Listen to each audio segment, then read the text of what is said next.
Hey guys, welcome back to the cookie jar. Today we're doing the last recipe in the Strawberry Shortcake Murder. It's the 7th one, I believe. They are the chocolate Highlander cookie bars. That's this one right here. So it seems pretty straightforward. You're gonna make like a shortbread crust, and then you're gonna melt some chocolate and pour that on top, and then you're gonna bake them together. It seems pretty simple. It should be pretty quick. So what you're gonna need is you're gonna need a cup of softened butter. That's 2 sticks, half a pound, half cup of powdered sugar. Make sure there's no big lumps, a 1/4 teaspoon of salt, 2 cups of flour, no need to sift. Now that will be for the crust, the shortbread crust, the actual cookie part. And then for the chocolate topping, you're gonna need 4 beaten eggs. Just whip them up with a fork. 1 cup melted butter, cooled to room temp, 2 sticks, half a pound, 1 cup of white sugar, 1 teaspoon of baking powder, a 1/4 teaspoon of salt, half a cup of flour, don't bother to sift, 2.5 cups chocolate chips. Measure before they're melted. So it just says chocolate chips, not milk or semi-sweet. I ended up using 2 cups of milk and half a cup of semi-sweet. 1/3 cup powdered confectioner's sugar to sprinkle on top of the pan. So, as far as notes go, you're going to want a 9-inch by 13-inch cake pan.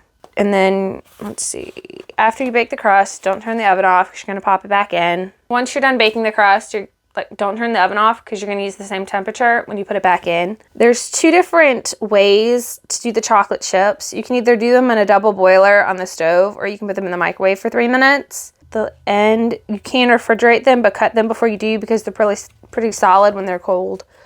And the last little side note, the only actual side note, is Andrea said these were so rich no one could eat more than one. I watched her eat 3 at the wrap party. So I can foresee them being pretty rich. I mean, there's 2 cups of butter in these things alone, so we'll see. All right, we have everything laid out in the kitchen, so let's get in there and get making. That's pretty much everything we'll need for the first part, and then the second part. First thing we're gonna wanna do is cream the butter with the half cup of powdered sugar and the salt.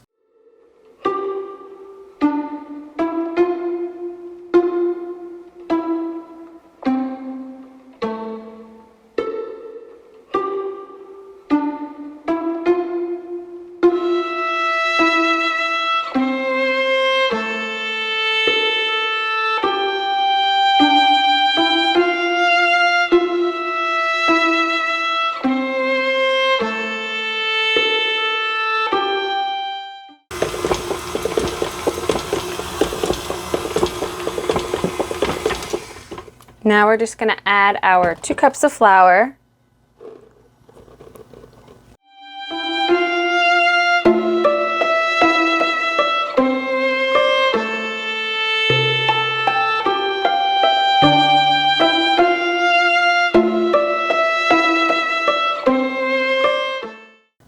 So I'm not really sure what makes these Highlander cookie bars other than it being like a shortbread. Maybe that's the only thing that comes to mind, because I mean, chocolate, it's not exactly Scottish.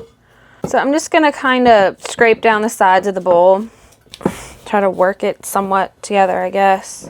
So the next thing we're gonna do is we're gonna spray our 9 by 13. This seems very sticky, I will be honest. I thought it would be like crumbly, but it's really not. I guess it's actually not sticky. It just seems sticky. Okay, so I'm thinking putting it in sections would have been better than dumping it all together. Because while it's not very sticky, it is harder to, it's almost like Play-Doh. It's got like that soft, smooth consistency of a Play-Doh, which is kind of interesting. Okay, there we go. So we're gonna pop this into the oven for 15 minutes at 350. It says this makes the shortbread crust. So we've come out of the oven, and this is what we've got. It's nice, it's got a golden brown on top. So we're just gonna let that sit while we move on to the next step, which is to mix the eggs with the melted butter. So I started this butter before I started my crust. So it's just been sitting here cooling off this whole time. I just popped it in the microwave, probably, 40, 50 seconds or so. There's our eggs. And we're gonna mix that with our cup of butter.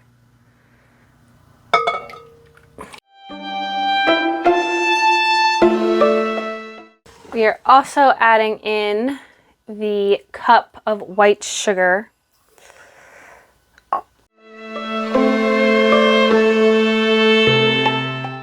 We're also going to add in the teaspoon of baking powder and the 1/4 teaspoon of salt.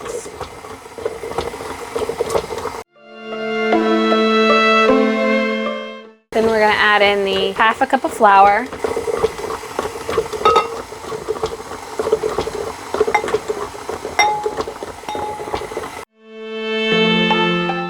It does say to mix this thoroughly. That looks pretty smooth. So the next thing we're gonna do is melt the chocolate chips, which I'm just gonna put them in the microwave for 3 minutes, like it says. It does have a note to be sure to stir chips maintain their shape even after they've melted. So I think what I'm gonna do is put them in for like 1.5 minutes, stir them up, give them another 1.5 minutes. So let's get that done. Okay, so I put this in the microwave for 1.5 minutes. And it is very melted, especially after stirring it up. Now, it does say that we're gonna add this into the egg mixture, but this is really hot after 1.5 minutes. And I know it doesn't say to let this cool down before adding it, but I'm going to anyway. Just maybe another minute or two just sitting here just so it can come down a little bit, because I do not want to end up with scrambled eggs. And here lately, it seems that's what we've been getting. Call me paranoid at this point. So I'm going to give this maybe 2 to 3 minutes to kind of cool off before adding it into our eggs. It has cooled off. You can actually hold the bowl now without burning your fingers. So what we're going to do is we're just going to add this in here.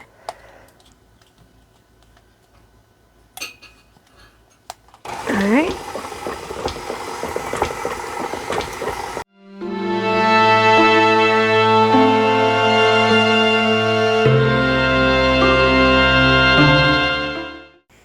This seems like a lot of chocolate to shortbread ratio.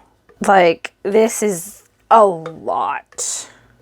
Like, I'm concerned it's gonna be too much on the pan. It's gonna start pouring over the sides. I'm scared. Yeah, boy. This is very maximum full. I'm afraid if I move it, it's gonna start to, so I'm just gonna try to clean it up a little bit. And I think I'm gonna put a pan under it in the oven because it's very full. It just came out of the oven. You can see it was a really good idea to put it on another tray because it definitely overflowed in a couple of different places. So now what we're going to do is we're going to sprinkle on this powdered sugar, this 1/3 cup of powdered sugar it wanted. I'm just going to sprinkle it up.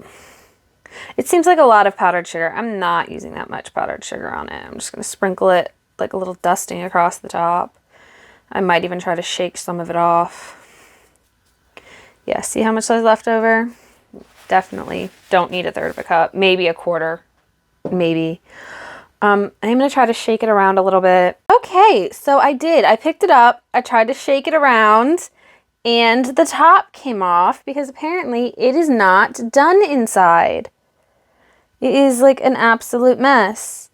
And I put the powdered sugar on. I'm still going to try to put it back in the oven to see if it'll like finish cooking, I guess. So I finally got it to, for the most part, be stable on the inside. I'm not sure how you're supposed to get it out 'cause it's like baked over the edges. It does say to cut it into brownie sized pieces, but again, I'm not sure how we're going to accomplish that. I don't know. This just doesn't seem like it worked out very well. Is them all cut up. I had to cut them out of the pan and then invert it and then flip it. A lot of work. So here we are. Here is the final piece. Okay. So the bottom is like a shortbread and the top is like a brownie. I feel there was a much easier way to do this somehow, some way, I don't know. Maybe using a bigger pan, maybe using less chocolate, batter, but it took a lot longer to cook. I think I ended up baking it for probably another 20 to 25 minutes. It made a huge mess, especially if I hadn't put that pan under it. I'd be scraping it at burned bits off the bottom of my stove. It took a really long time to get it out of the pan because I had to cut it, the edges, and then cut it out. So would I make this again? No. Does it taste okay? Yes. Was it worth it? Probably not. Will I ever do it again? No. So, is it a fail? No. Because it did make something. It made something edible. It just didn't do it in a productive way. Gonna go with that. So, this was the last recipe in Strawberry Shortcake Murder. So next week we are starting the Blueberry Muffin Murder. And the first recipe in that book is the peanut butter melts. We're on cookies, we're on good grounds. Yay. I will see you guys next week if you are interested in that. Bye.